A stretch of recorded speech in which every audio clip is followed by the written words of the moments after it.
Hello my dear lovely students, welcome back to my channel Shubham lecturer. Student, आज का ये video class 12 Hindi का अब तक का सबसे इंपॉर्टेंट वीडियो है, क्योंकि आज के इस वीडियो में मैं आपको बताऊंगा कि जितने भी स्टूडेंट 22 फरवरी को 12th हिंदी का पेपर देने वाले हैं वो 22 फरवरी को हिंदी की कॉपी कैसे लिखेंगे ताकि उनको 100 में 100 पूरे नंबर मिले। तो अगर आप भी इस बार 12th में हैं और 22 फरवरी को हिंदी का पेपर देंगे तो इस वीडियो को शुरू से लेकर लास्ट तक देखिएगा, क्योंकि आज के इस वीडियो में मैं आपको बताऊंगा कि क्लास 12 हिंदी की पूरी कॉपी कैसे लिखें। दो नए तरीके मैं आपको बताने वाला हूं जो 2024 में ट्रेंडिंग में चल रहा है, और इसी तरह लिखोगे तभी आपको पूरे नंबर मिलेंगे। तो आज मैं हिंदी की पूरी कॉपी आपको लिखना सिखाऊंगा। मैंने पेपर भी यहां पर पूरा ले रखा है। इस पूरे पेपर की कॉपी लिखी गई है, एक टॉपर की कॉपी है, और अगर आप ऐसे लिख के आओगे तो 100 में 100 पूरे नंबर मिलेंगे। आपकी तैयारी बहुत अच्छे से हो गई हो, लेकिन अगर आप अच्छे से हिंदी की कॉपी नहीं लिख पाएंगे तो कैसे आप नंबर लेकर आएंगे। ठीक है, तो पूरी कॉपी मैं आपको इस वीडियो में बताऊंगा, आपको कैसे भरना है कॉपी को, कैसे कॉपी को लिखना है, और किस तरह एग्जामिनर कॉपी को चेक करता है, मतलब क्या क्या देखकर नंबर देता है, वो सारी चीजें मैं आपको इस वीडियो में बताऊंगा। और पूरी कॉपी अगर हिंदी की ऐसे लिखकर आओगे तो 100 में 100 लेकर आओगे। मैं 100 में 99 भी नहीं कहता, 100 में 100 की मैं बात कर रहा हूं। तो देखिए, जब आप बोर्ड एग्जाम देने जाएंगे तो आपको सबसे पहले कॉपी दिया जाएगा। जैसे ये कॉपी है, इसमें आपको कहा जाएगा कि भैया अपना डिटेल भर दो। यहाँ पे जैसे देखो, परीक्षार्थी का अनुक्रमांक, आपको अपना रोल नंबर अंकों में लिख देना है। ठीक है, ध्यान रहे। उसके बाद में परीक्षार्थी का अनुक्रमांक शब्दों में, आपको अपना अनुक्रमांक शब्दों में लिखना है। जैसे आपका मान लीजिए है अनुक्रमांक 21546142 तो भैया ये हिंदी की कॉपी है तो आपको हिंदी में लिखना है, 1 2 3 मत लिखिएगा। ठीक है, 2 1 5 4 6 1 4 2 7। ठीक है, विषय आपको सामान्य हिंदी है तो सामान्य हिंदी डालना है, क्योंकि मैंने यहां पे सामान्य हिंदी के पेपर को लिया है तो सामान्य हिंदी हमने डाल दिया। अगर आपका केवल साहित्यिक हिंदी है तो आप केवल हिंदी लिखिएगा। ठीक है, प्रश्न पत्र में देखिए केवल लिख दीजिएगा, क्योंकि आपका एक ही प्रश्न पत्र होता है। और यहाँ पे प्रश्न पत्र पर अंकित संकेतांक, देखिए जब आपको पेपर मिलेगा, वैसे ये तो एक मॉडल पेपर है, यहाँ पे कुछ कोड लिखा रहेगा। जैसे यहाँ पे मैंने लिखा है 316 डीपी, तो देखिए पेपर के कोने में ऐसे लिखा रहेगा 316 डीपी। ये जब आपको पेपर मिल जाएगा तब आपको इस कोड को उठा के यहाँ पे डाल देना है। ठीक है, फिर आपको दिया जाएगा परीक्षा का दिन, किस दिन आप परीक्षा दे रहे हैं। बृहस्पतिवार को हम दे रहे हैं भैया, तो बृहस्पतिवार लिख देंगे। परीक्षा तिथि एवं पाली, 22 फरवरी को हमारे हिंदी का पेपर है तो 22/2/2024 लिख देंगे। ठीक है, केंद्र का नाम, जहां आपका सेंटर गया है, जैसे हमारा दयानंद इंटर कॉलेज गोंडा में गया है तो हमने इसको लिख दिया। आपका जहां जाएगा सेंटर उसका नाम लिखिएगा, नहीं तो यही जाके आप छाप आए, बिल्कुल गलत हो जाएगा। ठीक है, तो ये तो मैंने बताया कि आपको कॉपी कैसे भरनी है। बहुत सावधानी से आपको कॉपी भरनी है, क्योंकि यहां पे केवल आपको रोल नंबर ही लिखना होता है, अपना नाम नहीं लिखना होता, ये ध्यान रखिएगा। ठीक है, तो कॉपी इस तरह से भरना है, क्योंकि मेन तो यही है। आपने पूरी कॉपी लिख दी, रोल नंबर गलत कर दिया तो आपकी कॉपी चेक ही नहीं होगी, बेकार हो जाएगा सब। ठीक है, अब चलिए देखते हैं कि आपको कॉपी लिखना कैसे आखिरकार। ठीक है, तो देखिए स्टूडेंट, ये रहा हमारा पेपर और ये रही हमारी कॉपी। बहुत ही साफ सुथरे ढंग से इस कॉपी को लिखा गया। चेक करके मैं आपको बताऊंगा कि कैसे आपको पूरी कॉपी लिखना है ताकि एग्जामिनर पूरे नंबर दे। देखो, समय आपके पास 3 घंटे 15 मिनट, प्रारंभ के 15 मिनट परीक्षार्थियों को प्रश्न पत्र पढ़ने के लिए दिए जाते हैं। और इस प्रश्न पत्र में 2 खंड हैं, दोनों खंड के सभी प्रश्नों का उत्तर देना आवश्यक है। देखिए, सबसे पहले खंड का है, जिसमें आपका हिंदी का बहुविकल्पीय प्रश्न, गद्यांश, पद्यांश, जीवन परिचय, कहानी, खंड काव्य रहेगा। ठीक है, तो देखो इसमें जैसे खंड का सबसे पहले आपको हेडिंग डालना है प्यारा सा खंड का, क्योंकि आप खंड का को सॉल्व कर रहे हैं तो खंड का आपको लिखना होगा।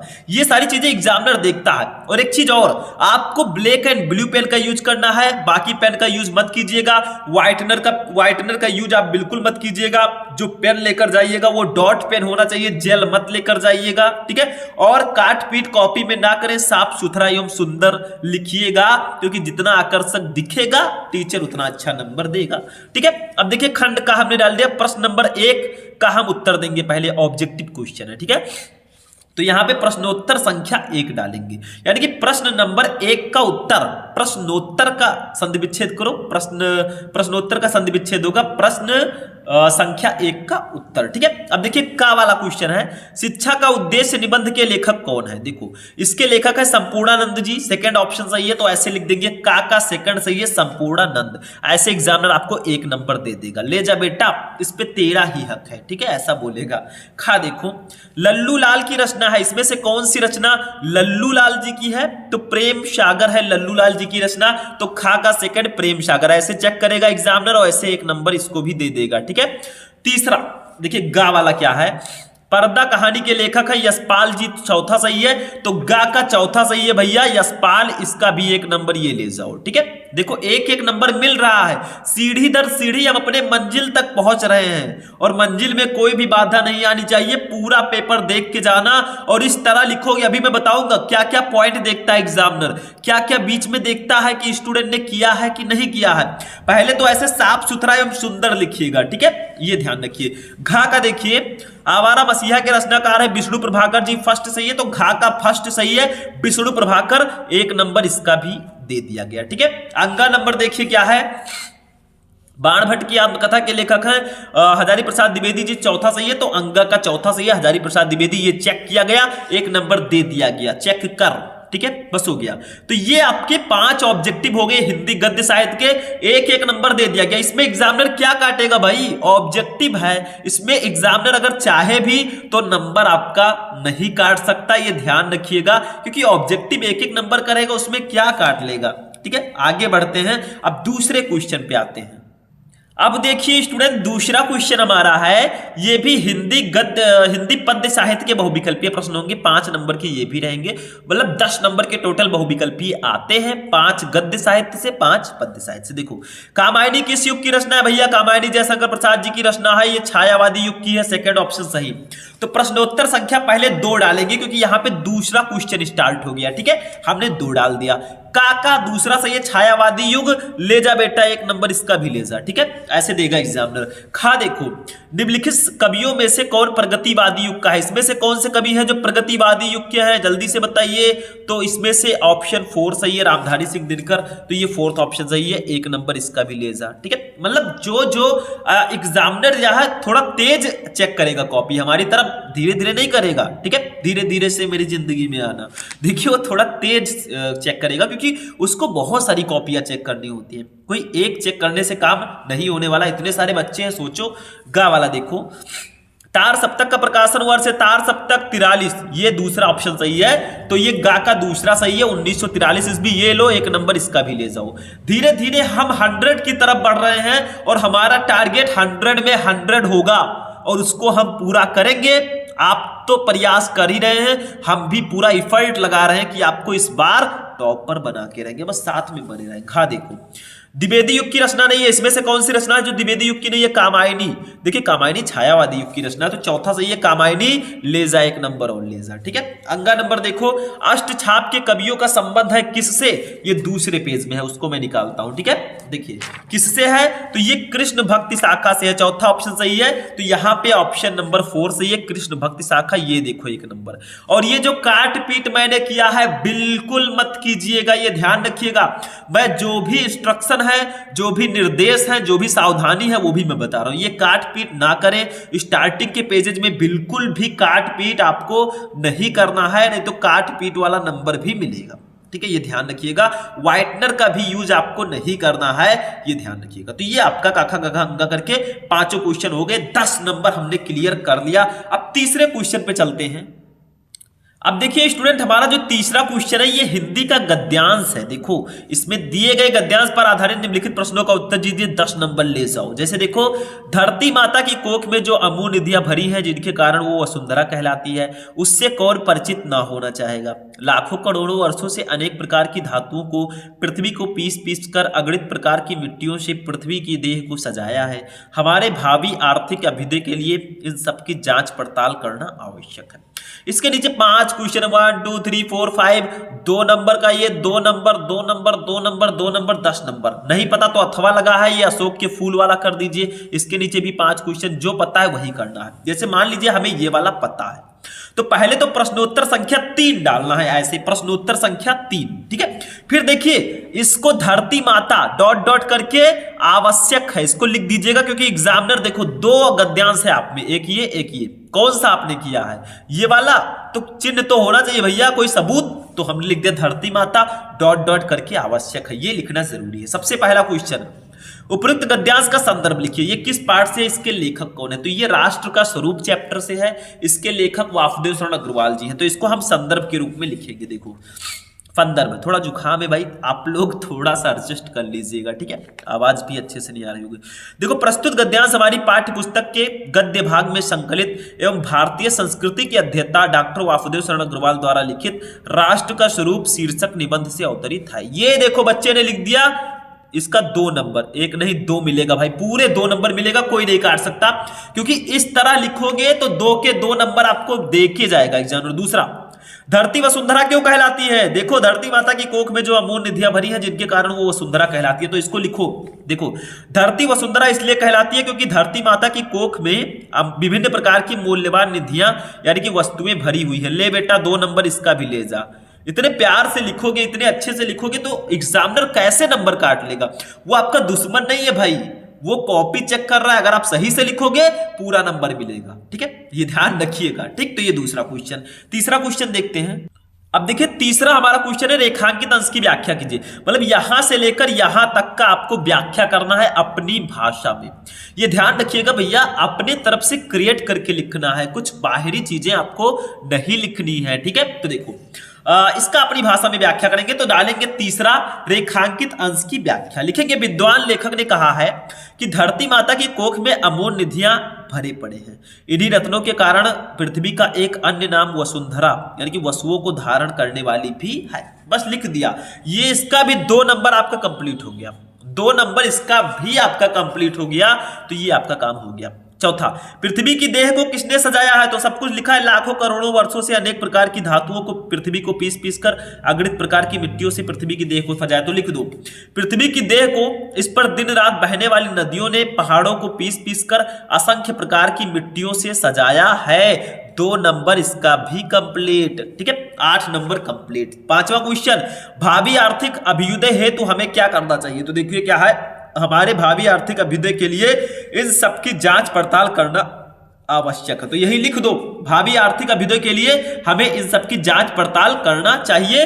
2 नंबर ये भी कंप्लीट। हिंदी में कुछ नहीं है, मैं बार बार कहता हूं, टेंशन मत लो भैया, हम हैं तो क्या गम है, ठीक है, नो टेंशन विदाउट टेंशन आप रहिए, ठीक है, बाकी हम संभाल लेंगे। तो ये आपका हो गया, इसको करने की अब जरूरत ही नहीं है भाई, हमने एक कर दिया, दूसरा क्या जरूरत है। चौथे पर आते हैं, क्वेश्चन नंबर 4, ये भी 10 नंबर का रहेगा, पद्यांश है। चलिए इसको देखते हैं। अब देखिए ये हमारा जो है, दिए गए पद्यांश पर आधारित निम्नलिखित प्रश्नों के उत्तर दीजिए, मतलब उसी तरह ये आपका पद्यांश दे दिया गया, इसके नीचे 5 क्वेश्चन रहेंगे, 5 का आंसर दो, ठीक है, ये पता है तो कीजिए, नहीं तो अथवा लगा है, देखो यहाँ पे अथवा लगा है। ये दूसरा वाला, लज्जाशील पथिक महिला जो कहीं दृष्टि आए, होने देना वकृत वसना को ना, तू सुंदरी को, जो थोड़ी सी श्रमिक वाह हो, गोद ले श्रांति खोना, होठों की योग कमल मुख की म्लानताएं मिटाना, कोई क्लांता कृषक ललना खेत में जो दिखावे, जाता कोई जलद यदि हो व्योम में तो उशेला, धीरे धीरे परस उसकी क्लांतियों को मिटाना, छाया द्वारा सुखित करना तप्त भूतांगना को। ये किस चैप्टर का है, पवन दूतिका से, इसके कवि हैं अयोध्या सिंह उपाध्याय हरिओत जी। इसके नीचे भी 5 क्वेश्चन है, 1 2 3 4 5, ठीक है, कैसे लिखोगे, तो लिखो सबसे पहला क्वेश्चन, पहले प्रश्नोत्तर संख्या 4 डालेंगे, देखो ये प्रश्नोत्तर संख्या 4, फिर हम लज्जाशील डॉट डॉट करके भूतांगना को, देखो लज्जाशील डॉट डॉट करके भूतांगना को, इसको लिखना ही पड़ेगा क्योंकि 2 पद्यांश है, एक करना है, तो ये वाला आपने किया है, ये इसका सबूत है, ठीक है। सबसे पहला क्वेश्चन देखो, उपयुक्त पद्यांश का संदर्भ लिखिए, तो देखिए संदर्भ हेडिंग डालेंगे फर्स्ट लिखकर, प्रस्तुत पद्यांश महाकवि अयोध्या सिंह उपाध्याय हरिओत द्वारा रचित प्रिय प्रवास से हमारी पाठ्य पुस्तक के पद्य भाग में संकलित पवन दूतिका शीर्षक काव्यांश से अवतरित है। बस हो गया, ये संदर्भ हो गया भैया हमारे इस का, ठीक है। तो ये 2 नंबर ऐसे कंप्लीट, ठीक है, 2-2 नंबर हम कंप्लीट कर रहे हैं, 2 नंबर कंप्लीट। दूसरा, रेखांकित अंश की व्याख्या करो। जो थोड़ी सी श्रमिक हुआ हो, गोद ले श्रांति खोना, होठों की ओ कमल मुख की म्लानताएं मिटाना। तो लिख दो, हे पवन, राधा जी पवन से कहती है, हे पवन, यदि तुझे मार्ग में कोई लाजवंती स्त्री दिखाई पड़े तो इतने बेग से ना बहना कि उसके वस्त्र अस्त व्यस्त हो जाए और उसका शरीर उघड़ जाए। यदि वह थोड़ी सी भी श्रमिक दिखाई पड़े तो उसे गोद में लेकर, अर्थात उसे चारों ओर से घेरकर उसकी थकान मिटा देना, जिससे कि थकान के कारण उसके सूखे होठ और मुरझाया हुआ कमल सदृश मुख प्रफुल्लित हो उठे। बस ऐसे लिख देना भाई। अगर चैप्टर को आपने पढ़ा है, ये सब आपके लिए हलवा रहेगा, और इतना बड़ा अगर आपने लिख दिया तो आप ही का जलवा रहेगा। ये देखिए 2 नंबर इसका भी कंप्लीट हो गया भाई, 4 नंबर कंप्लीट कर लिया। चलिए आगे बढ़ते हैं, ठीक है, नेक्स्ट क्वेश्चन देखते हैं। अब देखिए नेक्स्ट क्वेश्चन है तीसरा, राधा लज्जाशील पथिक महिला के विषय में क्या कहती हैं? तो लिख दीजिए तीसरा, राधा लज्जाशील पथिक महिला के विषय में कहती हैं कि अगर वो कहीं दिखाई दे तो उसे वस्त्रहीन मत करना और उसे अपनी गोद में लेकर उसकी थकावट को मिटा देना, क्योंकि पवन वायु है। अगर कोई थकावट है, आप हवा चल जाए भाई गर्मी में, कितना आनंद आ जाता है, वही चीज है, ठीक है। चौथा, होठों की और कमल मुख में कौन सा अलंकार है? इसमें रूपक अलंकार है, उपमेय में उपमान का अभेद रूप से आरोप किया जा रहा है, ठीक है।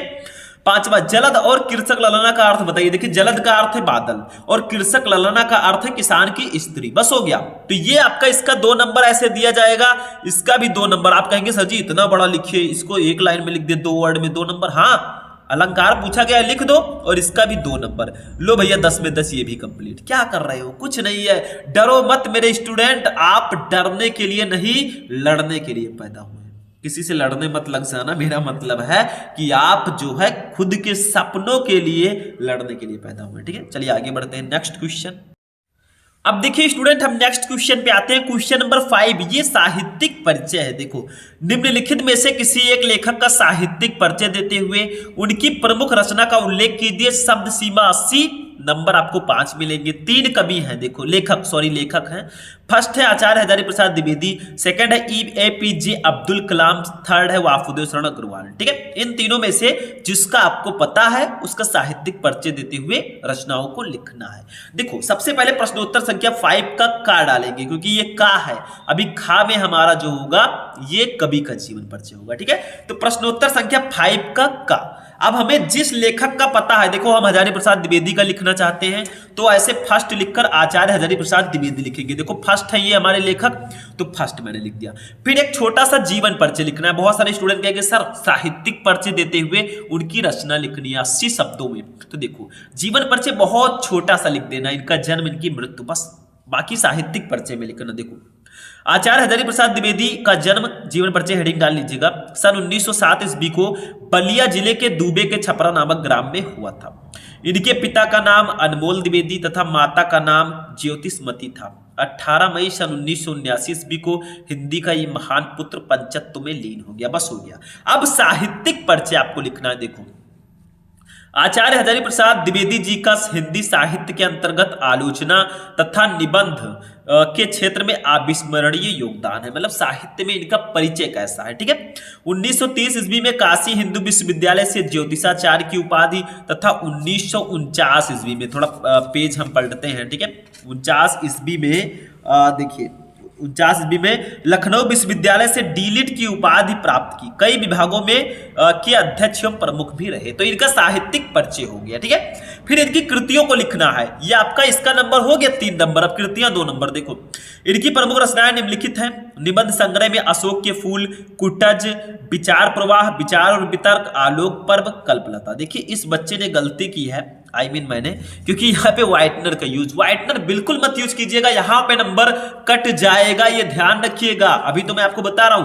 आलोचना साहित्य में सूरदास कालिदास की लालित योजना, कबीर, साहित्य सहचर, इतिहास, साहित्य का मर्म, इतिहास में हिंदी साहित्य की भूमिका, हिंदी साहित्य का आदिकाल और हिंदी साहित्य, उपन्यास में बाण भट्ट की आत्मकथा, चारुचंद्र लेख, पुनर्नवा और अनाम दास का पोथा, ठीक है, तो इतना लिख देंगे आपको नंबर मिल जाएगा। मतलब आपको मिनिमम 80 शब्दों में लिखना है। ठीक है, तो ये आपको एग्जामिनर ऐसे चेक करेगा और 5 में पांचों नंबर ऐसे दे देगा। सिर्फ गलती मत कीजिएगा, एग्जामिनर आपको पूरा नंबर देगा। ठीक है, इतना बड़ा लिखेगा, बहुत ज्यादा बड़ा लिखने की जरूरत नहीं है। 80 शब्दों में दिया गया तो 80 शब्दों में ही लिखिएगा। चलिए नेक्स्ट क्वेश्चन देखते हैं।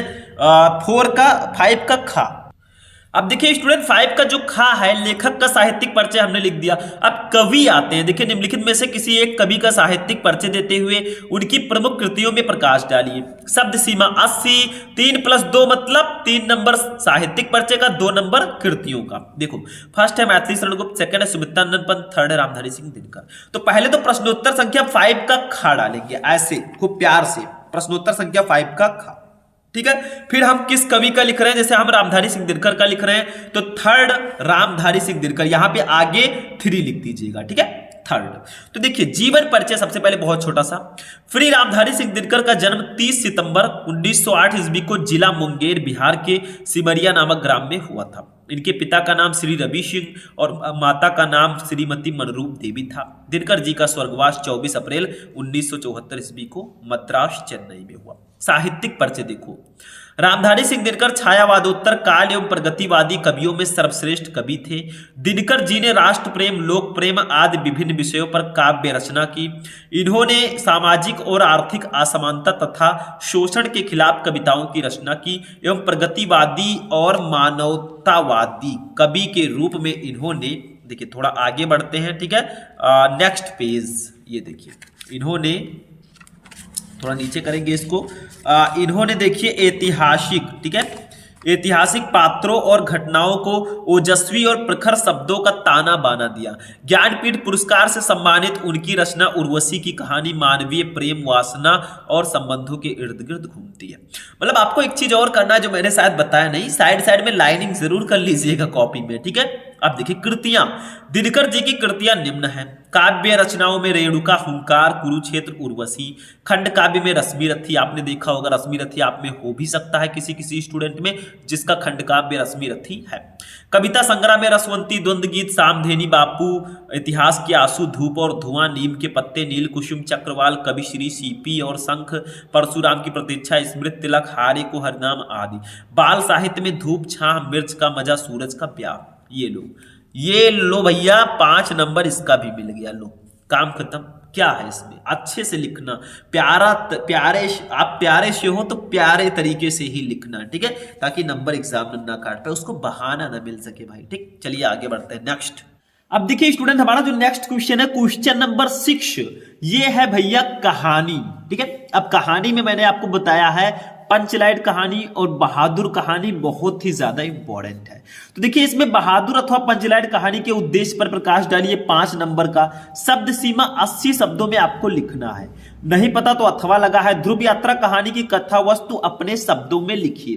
मतलब तीनों में से किसी एक को आपको लिखना है, चाहे आप बहादुर कहानी का उद्देश्य लिखें, चाहे पंचलाइट कहानी का उद्देश्य लिखें, चाहे ध्रुव यात्रा कहानी की कथा वस्तु लिखें।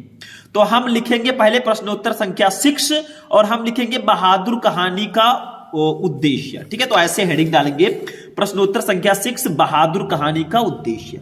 तो आपको इस उद्देश्य को लिखना है कि आखिर क्या उद्देश्य था बहादुर कहानी का। तो देखो, आधुनिक कथा जगत में प्रेमचंद की कहानी कला को अक्षुण्ण रखने वाले कलाकारों में अमरकांत अग्रणी हैं। इनकी कहानियों में मध्यम वर्ग तथा निम्न वर्ग की पारिवारिक परिस्थितियों का सजीव आदर्श तथा यथार्थवादी चित्रण मिलता है। इनकी बहादुर कहानी मध्यम वर्गीय परिवार में नौकरी करने वाले बहादुर नाम के पहाड़ी लड़के पर आधारित एक रोचक, सुगठित, संक्षिप्त एवं समस्या मूलक कहानी है। इसमें बताया गया है कि मात्र पूंजीपति ही श्रम का शोषण नहीं करते, वरन सामान्य मध्यम वर्ग भी इस कुकृत्य में पीछे नहीं है। इस कहानी का उद्देश्य समाज में उत्पन्न वर्ग संघर्ष को मानवीय सहानुभूति द्वारा समाप्त करने का संदेश देना है। शोषितों के प्रति मानवता एवं प्रेम का व्यवहार, ऊंच नीच के भेद के कारण दिलों में पड़ी दरार दरार को भर देता है। बहादुर भी मानवीय स्नेह एवं संवेदनाओं का भूखा है। मालिक द्वारा पीटे जाने और प्रतिक्रिया स्वरूप उसके घर छोड़ दिए जाने पर परिवार के सभी लोगों को पश्चाताप का अनुभव होता है। वे स्वयं को दोषी महसूस करते हैं। लेखक का मुख्य उद्देश्य दोनों को हृदयों का परिवर्तन है और सबके प्रति सहानुभूतिपूर्ण व्यवहार बनाए रखने का संदेश देना है। ये भी 5 नंबर भैया क्लियर, अगर ऐसे लिखोगे एग्जामिनर चेक करके 5 नंबर आपको दे देगा। ठीक है, आगे बढ़ते हैं, खंड काव्य पे आते हैं। 7 नंबर क्वेश्चन, स्वपठित खंड काव्य के आधार पर किसी एक प्रश्न का उत्तर दीजिए। 5 नंबर 80 शब्दों में आपको इसको भी लिखना है। तो देखिए इसमें खंड काव्य में थोड़ा सा आपको ध्यान देना है। जैसे खंड काव्य में कई खंड काव्य होते हैं जो लगभग जिला वाइज होता है। आप जिस जिले से हैं उसका खंड काव्य अलग हो सकता है। ठीक है, तो ये ध्यान रखिएगा। जैसे देखिए हमारे में श्रवण कुमार, जिसमें श्रवण कुमार लिखिए। रश्मि रथी है तो रश्मि रथी को लिखो।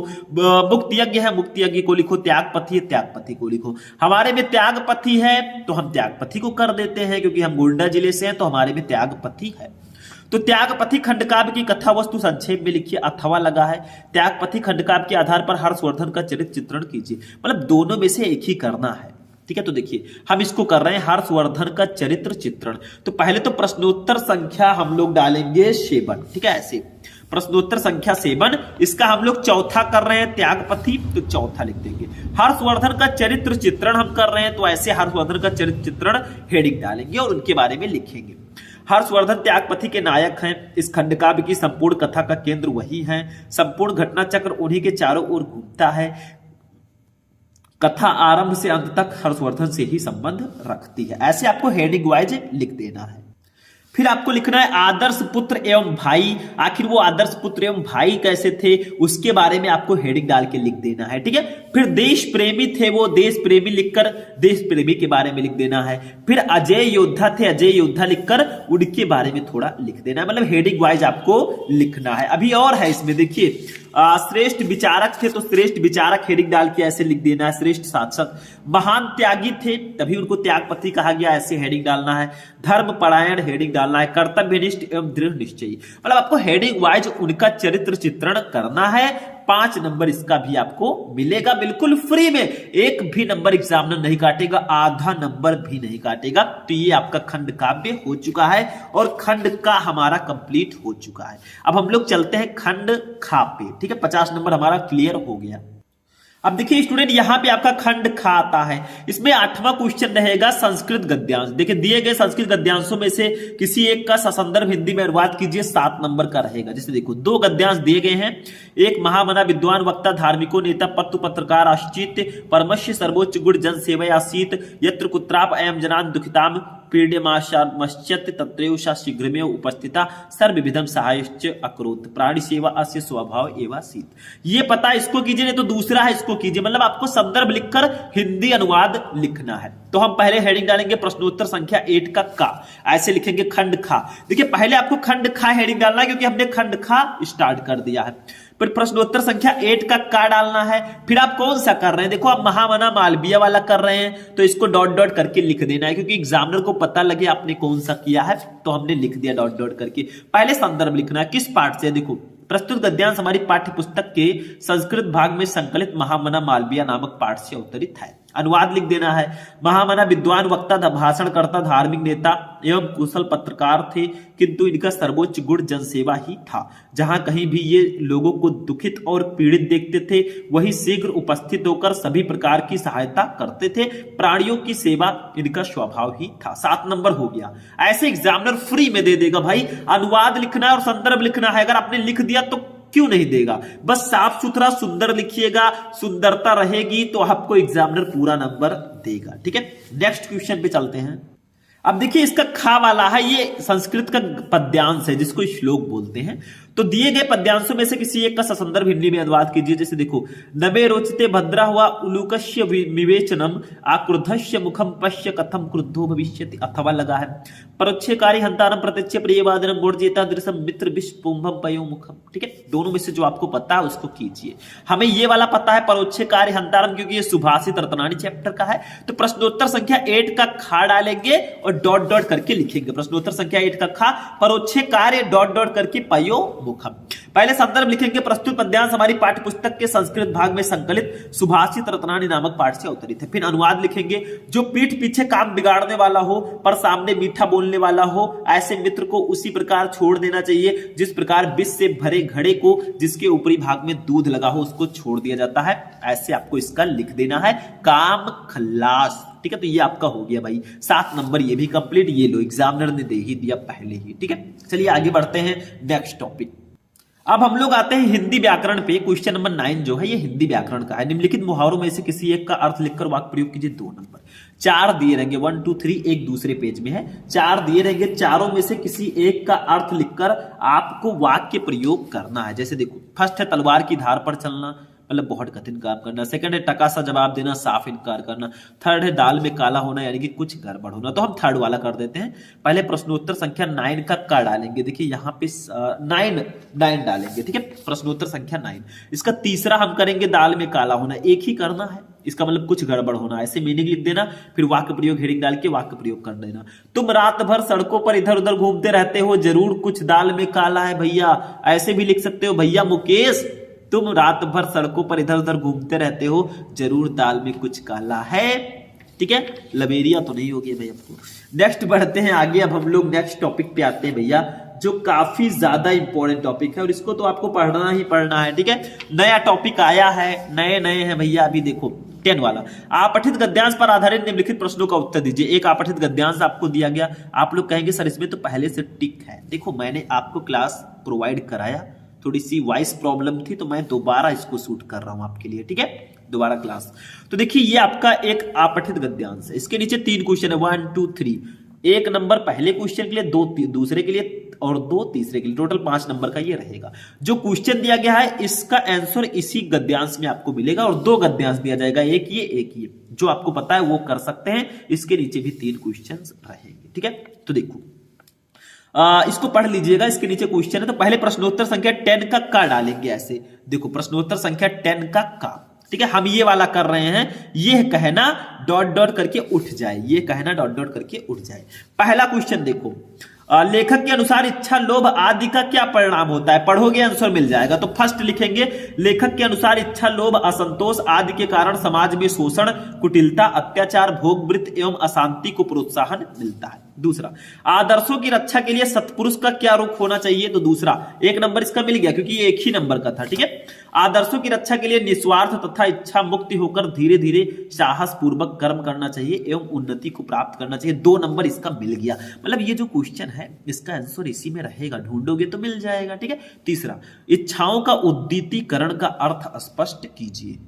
तो देखिए तीसरे का आंसर होगा, इच्छाओं का उद्दीतीकरण का अर्थ यह है कि साधक पदोन्नति, धन अथवा सत्ता 2 व्यक्तिगत इच्छा की तृप्ति के लिए नहीं, प्रयुक्त परोपकार के लिए, मानव मात्र की सेवा के लिए, मानव मात्र की सेवा के लिए तथा ईश्वर की प्रसन्नता के लिए प्राप्त करता है। 2 नंबर इसका भी। 5 नंबर आपको दे देगा एग्जामिनर। नेक्स्ट क्वेश्चन पे आते हैं। 11 नंबर का है, निम्नलिखित शब्द युग्मों का सही अर्थ चयन करके लिखिए। शब्द युग्म है, जैसे फर्स्ट देखो वसन व्यसन, इसका सही अर्थ होता है वस्त्र और आदत। सी वाला ऑप्शन सही है। तो प्रश्नोत्तर संख्या 11 का हेडिंग डालेंगे और फर्स्ट का सी सही है, तो ऐसे लिखेंगे प्रश्नोत्तर संख्या 11 का फर्स्ट का सी सही है, वस्त्र और आदत 1 नंबर आपको मिली है। ठीक है, दूसरा देखो अंबुज अंबुद, इसका कौन सा सही होगा? अंबुज अंबुद। ठीक है, तो इसका हम लोग देखते हैं कौन सा ऑप्शन इसका सही होगा। ठीक है, तो देखिए इसका सही होगा ऑप्शन नंबर बी, जल और कमल। तो दूसरे का हमारा बी सही है, जल और कमल। 1 नंबर इसका भी मिल गया। अब देखिए खा, 11 का खा है, निम्नलिखित शब्द युग्मों में शब्दों में से किसी एक शब्द के 2 अर्थ लिखिए। ये अनेकार्थी शब्द है, मतलब 4 शब्द दिए गए हैं, 4 में से किसी एक शब्द के 2 अर्थ लिखो। अंबर, पट, विधि, नाग। तो पहले प्रश्नोत्तर संख्या 11 का खा, ऐसे हम हेडिंग डालेंगे। हम अंबर के 2 अर्थ लिखेंगे। अंबर का आकाश भी बोलते हैं, वस्त्र, ये 2 लिख दीजिए। 2 नंबर ले जाइए, बिल्कुल फ्री में ये नंबर होते हैं। ठीक है, ये भी हो गया। चलिए आगे बढ़ते हैं। अब देखिए नेक्स्ट है हमारा प्रश्नोत्तर संख्या 11 का गा। ये अनेक शब्दों के लिए एक शब्द है। निम्नलिखित वाक्यांशों के लिए एक शब्द चयन करके लिखिए। फर्स्ट है, जो आंखों के सामने है उसको क्या बोलते हैं? प्रत्यक्ष। बी सही है। तो प्रश्नोत्तर संख्या 11 का फर्स्ट का बी सही है, प्रत्यक्ष। ये देखो बी सही है, 1 नंबर कंप्लीट। दूसरा, जानने की इच्छा रखने वाले को जिज्ञासु, सी सही है। सी जिज्ञासु, ये सही है, बस हो गया। ठीक है। 11 का घा देखो, ये वाक्य संशोधन है। निम्नलिखित में से किन्हीं दो वाक्यों को शुद्ध करके लिखिए। 2 नंबर फर्स्ट है, तुम तो कुर्सी पर बैठे हैं। देखिए तुम के साथ हो लगता है तो तुम तो कुर्सी पर बैठे हो, हैं की जगह पर हो कर देना। दूसरा, इस सरोवर में अनेकों कमल खिले हैं। इस सरोवर पर अनेक कमल खिले, अनेकों नहीं लिखेंगे, बस 2 नंबर इसका भी कंप्लीट, 1 और 1 2, ये भी हो गया। ठीक है, अब हमारा नेक्स्ट टॉपिक आएगा 12 नंबर क्वेश्चन, रस छंद अलंकार पे अब हम चलते हैं। चलिए देखते हैं। अब देखिए स्टूडेंट, हमारा नेक्स्ट टॉपिक है 12 नंबर क्वेश्चन, वीर रस अथवा हास्य रस का स्थायी भाव के साथ उदाहरण अथवा परिभाषा लिखिए। 2 नंबर मिलेगा। वीर रस या हास्य रस, दोनों में से किसी एक का अस्थायी भाव के साथ उदाहरण और परिभाषा लिखना है। तो हम प्रश्नोत्तर संख्या 12 का डालेंगे, क्योंकि ये 12 का है। ठीक है, हास्य रस हम लिखना चाहते हैं, हास्य रस हेडिंग। हास्य रस का स्थायी भाव हास है। जब हास नामक स्थायी भाव विभाव, अनुभाव और संचारी भावों से संयोग करता है तो वह हास्य रस कहलाता है। उदाहरण लिख दो, नाना वाहन नाना वेशा, विहसे शिव समास निस्देखा, को मुखहीन विपुल मुख काहू, बिन पद कर को बहुपद बाहु। बस 2 नंबर ये कंप्लीट, ये लो 2 नंबर फ्री के। ठीक है, अब 12 का खा देखिए, श्लेष अथवा उत्प्रेक्षा अलंकार का लक्षण और उदाहरण लिखिए। श्लेष या उत्प्रेक्षा अलंकार, इसको लिखना है तो देखिए हम उत्प्रेक्षा को लिखेंगे। पहले प्रश्नोत्तर संख्या 12 का खा डालेंगे। उत्प्रेक्षा अलंकार, जहां उपमेय में उपमान की संभावना की जाए वहां उत्प्रेक्षा अलंकार होता है। उदाहरण देखते हैं। उदाहरण देखिए, सोहत ओढ़े पीठ पटु, श्याम शलोने गात, मनो नीलमणि शैल पर आतपि पर्यो प्रभात। 2 नंबर कंप्लीट, परिभाषा उदाहरण हो गया। तीसरा, गा देखो 12 का, दोहा अथवा सोरठा छंद का मात्रा सहित लक्षण तथा उदाहरण लिखिए। 2 नंबर, तो हम लिखेंगे प्रश्नोत्तर संख्या 12 का गा दोहा हम करेंगे। देखो दोहा अर्धसम मात्रिक छंद है, इसमें 4 चरण होते हैं। पहले और तीसरे चरण में 13 मात्राएं और दूसरे तथा चौथे चरण में 11 मात्राएं होती हैं। उदाहरण, बेरी भव बाधा हरो, राधा नगर छुई, जातन की झाई परे श्याम हरितुत हुई। ऐसे मात्रा बता दीजिएगा। ये 2 है, पहले और तीसरे में 13 तरह। देखिए 2 2 4 1 5 1 6 2 8 2 10 11 2 13। तीसरे में 2 1 3 1 4 2 6 2 8 2 10 11 2 13। तो पहले तीसरे में 13 तरह, दूसरे और चौथे में 11 देखो 2 2 4 2 6 1 7 1 8 2 10 11 और 2 1 3 1 4 1 5 6 7 8 2 10 11। बस हो गया, यही करना है, काम हो गया, ये भी हो गया। नेक्स्ट टॉपिक पे आते हैं, पत्र लेखन, 13 नंबर टॉपिक। चलिए देखते हैं। अब देखिए 13 नंबर हमारा टॉपिक है पत्र लेखन। बैंक में खाता खोलने के लिए बैंक प्रबंधक को आवेदन पत्र लिखिए। 6 नंबर, नहीं पता तो अथवा लगा है। शहर में फैली संक्रामक बीमारी की तरफ जिला अधिकारी का ध्यान आकर्षित करने के लिए आवेदन पत्र। दोनों में से जिस पर आपको पता है उसको कर सकते हैं। हम करेंगे संक्रामक बीमारी की तरफ जिला अधिकारी का ध्यान आकर्षित करने के लिए पत्र लिखेंगे। 6 नंबर, देखो पहले प्रश्नोत्तर संख्या 13 डालना है ऐसे।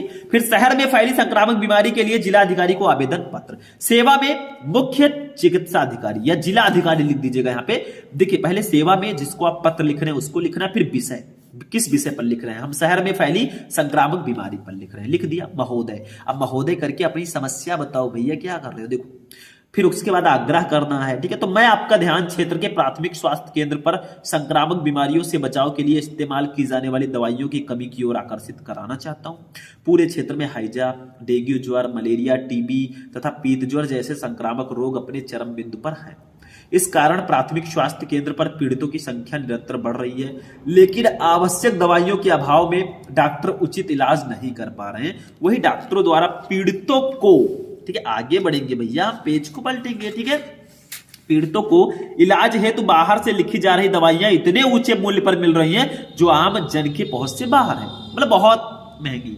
फिर अतः अब अनुरोध करो उनसे, अतः आपसे अनुरोध है कि इस मामले को गंभीरता से लेते हुए यथाशीघ्र समुचित दवाइयों को उपलब्ध कराने का कष्ट करें। धन्यवाद सहित दिनांक लिख देना। भवदीय दिनांक लिखना मत, ऐसे हेडिंग केवल डाल देना। रामलाल खैरनगर मेरठ। देखिए रामलाल, श्यामलाल, मदन लाल ये सब नहीं लिखना है। का खा गा लिखिएगा, नाम के जगह पर का खा गा एड्रेस लिख सकते हैं, नो प्रॉब्लम।